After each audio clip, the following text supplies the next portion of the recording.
तो सबसे पहला प्रश्न है यहाँ पर, निम्नलिखित में से कौन सा एक गुण अनुकूलन का नहीं है? ऑप्शन नंबर ए, नए नए कार्य, तकनीकी और प्रक्रियाओं को सीखना। ऑप्शन नंबर बी, नए भौतिक एवं सांस्कृतिक परिवेश में अनुकूलन। ऑप्शन नंबर सी, जीवन की अनिश्चितता से अनुकूलता। ऑप्शन नंबर डी, अपने सिद्धांतों में दृढ़ता। तो देखिए यहाँ पर ऑप्शन नंबर ए को देखते हैं, नए नए कार्य और तकनीकी प्रक्रियाओं को सीखना। ये तो आपका अनुकूलन की क्षमता का गुण होता है, ठीक है, क्योंकि जब आपके सामने नई परिस्थितियां आती है तो वहां पर आपको नए नए कार्य, नई नई तकनीकी को सीखना होता है, ठीक है। ऑप्शन नंबर बी में देखें, नए भौतिक और सांस्कृतिक परिवेश में अनुकूलता। तो जब आप किसी नए परिवेश में प्रवेश करते हैं तो वहां पर आपको अनुकूलन दिखाना होता है, ये भी आपका सही हो जाएगा। जीवन की अनिश्चितता से अनुकूलता, ये भी आपका सही हो जाएगा। ऑप्शन नंबर डी इस प्रश्न का सही सही जवाब हो जाएगा, क्योंकि यही अनुकूलन की क्षमता का गुण नहीं है, क्योंकि ये आपका मानसिक दृढ़ता का गुण होता है, अपने सिद्धांतों में दृढ़ता, ठीक है। तो इस प्रश्न का सही जवाब हो जाएगा ऑप्शन नंबर डी। अगला प्रश्न है यहाँ पर, अनुकूलन का गुण निम्नलिखित में से किससे संबंधित है? यानी जो आपका अनुकूलन का गुण होता है वो क्या नकारात्मक होना चाहिए या सकारात्मक होना चाहिए या डरपोक या मूर्खता? तो जो अनुकूलन का जो गुण है वो आपका सकारात्मक होना चाहिए। इस प्रश्न का सही जवाब हो जाएगा ऑप्शन नंबर बी। अगला प्रश्न देखते हैं यहाँ पर, अनुकूलन से व्यक्ति में क्या परिवर्तन होता है? तो अनुकूलन जो होता है उससे व्यक्ति में परिवर्तन क्या होता है? ऑप्शन नंबर ए, कार्य करने की शक्ति घटती है। ऑप्शन नंबर बी, गणितीय योग्यता बढ़ जाती है। ऑप्शन नंबर सी, झूठ बोलने की आदत पड़ जाती है। ऑप्शन नंबर डी, संप्रेषण क्षमता का विकास होता है। तो ऑप्शन नंबर डी इस प्रश्न का बिल्कुल सही जवाब हो जाएगा। संप्रेषण मतलब नई नई चीजों को सीखने का विकास उनके अंदर होता है। चलिए अगला प्रश्न देखते हैं यहाँ पर, अनिश्चितता एवं प्रतिकूल परिस्थितियों में कौन सा गुण सर्वोत्तम है? यानी अगर आपके जीवन में कोई अनिश्चितता आती है या फिर कोई प्रतिकूल परिस्थिति आती है तो आपके अंदर कौन सा गुण होना चाहिए? ऑप्शन नंबर ए, दृढ़ता और हठी का स्वभाव होना चाहिए। ये तो बिल्कुल नहीं होगा। ऑप्शन नंबर बी, अपने आप को ऐसी परिस्थितियों से अलग करना चाहिए। यानी अगर आपके जीवन में ऐसी परिस्थिति आ जाती है तो आप क्या उनसे परिस्थितियों से भाग सकते हैं? ये वाला भी नहीं होगा। ऑप्शन नंबर सी, स्वयं के विचारों को सर्वोपरि रखकर सुधार के प्रयास करेंगे। ये भी नहीं होगा। अनुकूलन की क्षमता आपके यहाँ पर इस प्रश्न का सही जवाब हो जाएगा ऑप्शन नंबर डी, क्योंकि अगर आपके जीवन में अनिश्चितता एवं प्रतिकूल परिस्थिति आती है तो आपको अनुकूलन की क्षमता का गुण के अनुसार उन परिस्थितियों का सामना करना होता है। चलिए अगला प्रश्न यहाँ पर देखते हैं, अनुकूलन की क्षमता महत्वपूर्ण है क्योंकि यह कभी कभी प्राप्त होती है, यह जीवन में एक बार प्राप्त होती है, इससे नए अवसरों की संभावनाएं होती है, यह व्यक्ति को आलसी बना देती है। तो अनुकूलन की क्षमता ऑप्शन नंबर सी इस प्रश्न का सही जवाब होगा, इससे नए अवसरों की संभावनाएं प्राप्त होती है, ठीक है। अगला प्रश्न है यहाँ पर, सरकार ने भारतीय दंड संहिता, भारतीय साक्ष्य अधिनियम और सीआरपीसी में परिवर्तन किए हैं। यद्यपि पुलिस पहले के कानून पर कार्य करने पर अभ्यस्त थी, ऐसे में पुलिस को करना चाहिए। यानी भारत सरकार ने जो सीआरपीसी और भारतीय दंड संहिता जो है उनमें कुछ संशोधन किए हैं, और कुछ संशोधन जो किए हैं उनके अनुसार अब आपको नए संशोधन या नए कानून के अनुसार कार्रवाई करनी होगी। लेकिन पुलिस कह रही है कि पुराने कार्य जो है, पुराने कानून जो है, हम तो उन्हीं के आदी हो गए हैं, उनके अनुसार यहाँ पर कार्य करेंगे, ऐसा करना चाहती है। तो आप क्या करेंगे यहाँ पर? देखिए ऑप्शन नंबर ए, सरकार के विरुद्ध धरना करेंगे। क्या आप सरकार के विरुद्ध धरना प्रदर्शन करेंगे कि आपने पुरानी भारतीय दंड संहिता और सीआरपीसी में परिवर्तन क्यों किया है? ये ऑप्शन तो बिल्कुल गलत हो जाएगा। ऑप्शन नंबर बी, सर्वोच्च न्यायालय में सरकार के खिलाफ याचिका डालेंगे। ये वाला भी गलत हो जाएगा। आप सरकार के खिलाफ याचिका क्यों डालेंगे भाई? ऑप्शन नंबर सी, पुराने कानून के अनुसार ही कार्य करेंगे। भाई पुराने कानून के अनुसार कार्य क्यों करेंगे? अगर पुराने कानून के अनुसार ही कार्य करना होता तो सरकार उसको बदलती क्यों? उस कानून में कोई ना कोई कमी होगी तभी तो उसको बदला है। तो आप पुराने कानून के अनुसार भी कार्य नहीं कर सकते। ऑप्शन नंबर डी, नए कानून को सीख कर कार्य करने की कोशिश करेंगे। ये वाला बिल्कुल सही जवाब हो जाएगा, क्योंकि अनुकूलन की क्षमता यही कहती है कि अगर आपके सामने कोई भी चुनौतीपूर्ण परिस्थिति आती है तो आपको उसके अनुसार अपने आप को ढालना है। तो यहाँ पर आपको नए कानूनों को सीखना है और उनको सीख कर उसके अनुसार ही कार्रवाई करनी है। चलिए अगला प्रश्न देखते हैं यहाँ पर, यदि आपको फील्ड वर्क पसंद है, पुलिस विभाग में कार्य करते करते आपको स्थानीय लोगों से भावनात्मक लगाव हो गया है, ऐसे में आपको दूसरे जिले में ऑफिस वर्क मिल जाता है तो आप क्या करेंगे।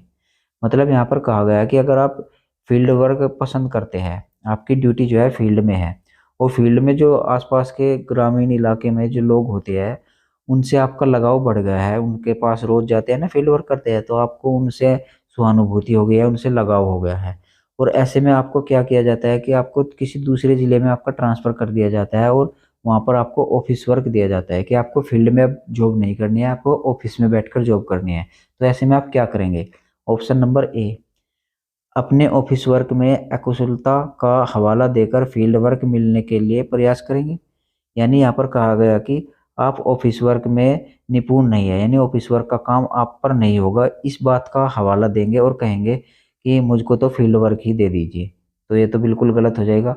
आप ऐसा थोड़ी बोल सकते हैं, अगर आप ऐसा बोलेंगे तो आपके सामने आपके अंदर अनुकूलन की क्षमता ही नहीं है, ठीक है। तो ये तो आप पर गलत हो जाएगा। ऑप्शन नंबर बी, तबादला बदलने के लिए प्रयास करेंगे। तबादला बदलने के लिए प्रयास क्यों करेंगे भाई, जब आपने कोई डिपार्टमेंट ने कोई काम दिया है तो उसको तो आपको करना होगा ना, ऐसे उससे आप भाग थोड़ी सकते हैं। Option number C, office work करने की कुशलता को विकसित करेंगे। ये वाला ऑप्शन बिल्कुल यहाँ पर सही हो जाएगा, क्योंकि जब आपको ऑफिस वर्क दिया गया है तो आपको उसकी कुशलता को विकसित करने की कोशिश करनी होगी, उसको सीखने की कोशिश करनी होगी। तो यही आपके अनुकूलन की क्षमता का गुण जो है इसी बात को कहता है कि आपको जो भी नया टास्क दिया जाए उसके अनुसार आपको अनुकूलित होना है और उसको सीखने का प्रयास करना है। इस प्रश्न का सही जवाब हो जाएगा ऑप्शन नंबर सी। तो चलिए अगला प्रश्न देखते हैं। मान लीजिए आपको खून देखकर घबराहट होती है। यदि पुलिस में आपको हत्या के मामले में घटना स्थल पर निरीक्षण के लिए भेजा जाता है तो आप क्या करेंगे। मतलब यहाँ पर कहा गया है कि आपको खून खराबा देखकर बहुत सारी घबराहट होती है अंदर, और आपको पुलिस महकमे में आपकी जॉब है और आपको कह दिया जाता है कि आपको घटना स्थल पर जाकर निरीक्षण करना है। तो ऐसे में आप क्या करेंगे। ऑप्शन नंबर ए, अपनी समस्या को उच्च अधिकारियों को बताएंगे। यानी अब अपने उच्च अधिकारियों को आप कहेंगे कि साहब मुझको तो खून खराबा देखकर घबराहट होती है, मुझसे घटना स्थल पर जाकर निरीक्षण नहीं होगा। क्या इस तरीके से आप बताएंगे। जी नहीं, ये वाला ऑप्शन आपका गलत हो जाएगा। ऑप्शन नंबर बी, घबराहट के साथ कार्य करते रहेंगे। क्या आप घबराहट के साथ कार्य करते रहेंगे। अगर आप घबराहट के साथ कार्य करेंगे तो आपका कार्य अच्छा नहीं होगा, निरीक्षण अच्छा नहीं होगा, तो ये भी गलत हो जाएगा। ऑप्शन नंबर सी, अपनी ड्यूटी से त्यागपत्र दे देंगे।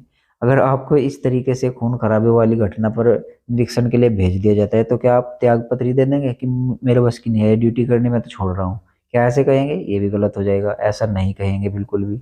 ऑप्शन नंबर डी, अपनी कमी में सुधार करते हुए घटना स्थल पर जाने का अभ्यास करेंगे। ठीक है, तो ये आपकी एक कमी है कि खून खराबा देखकर आपको घबराहट होती है, ये आपके अंदर एक कमी है। तो इस कमी में सुधार करते हुए आपको घटना स्थल पर जाना होगा और निरंतर अभ्यास करते रहना होगा, ताकि आपका ये घबराहट जो है दूर हो जाए और आप घटना स्थल पर जाकर निरीक्षण करने लगे। तो यही आपके अनुकूलन की क्षमता यहाँ पर दर्शाती है। तो ऑप्शन नंबर डी इस प्रश्न का बिल्कुल सही जवाब हो जाएगा। अगला प्रश्न यहाँ पर देखते हैं। राजेश थाना अध्यक्ष के रूप में स्थान ए में अत्यंत लोकप्रिय है, किंतु उसका स्थानांतरण नक्सलवादी क्षेत्र स्थान बी में हो जाता है।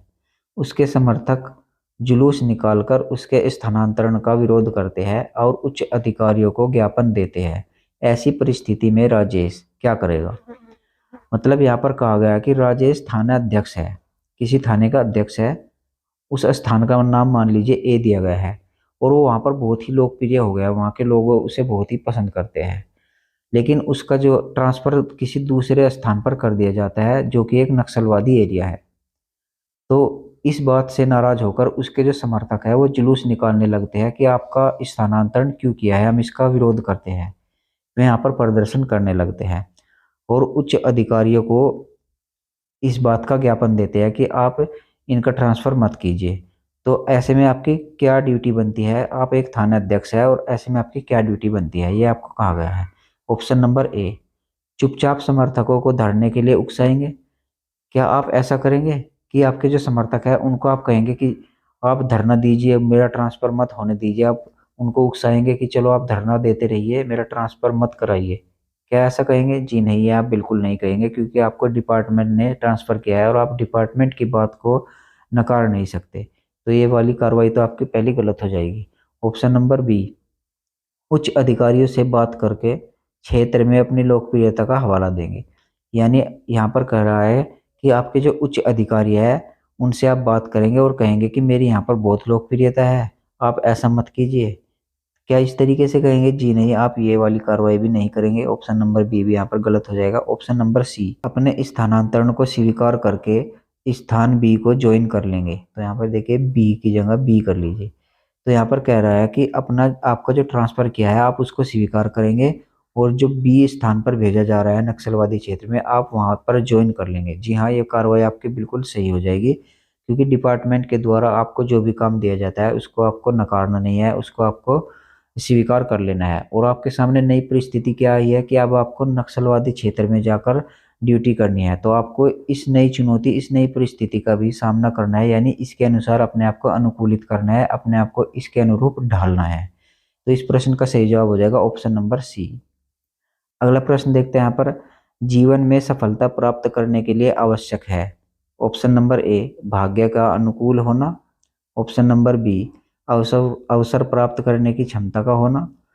ऑप्शन नंबर सी, प्रतिकूल परिस्थितियों में भी अपने आप को ढाल लेना और परिश्रम से न भागना। ऑप्शन नंबर डी, उपरोक्त सभी। इस प्रश्न का सही जवाब हो जाएगा ऑप्शन नंबर सी, प्रतिकूल परिस्थितियों में भी अपने आप को ढाल लेना और परिश्रम से न भागना। जीवन में सफलता प्राप्त करने के लिए ये बहुत ही आवश्यक होता है।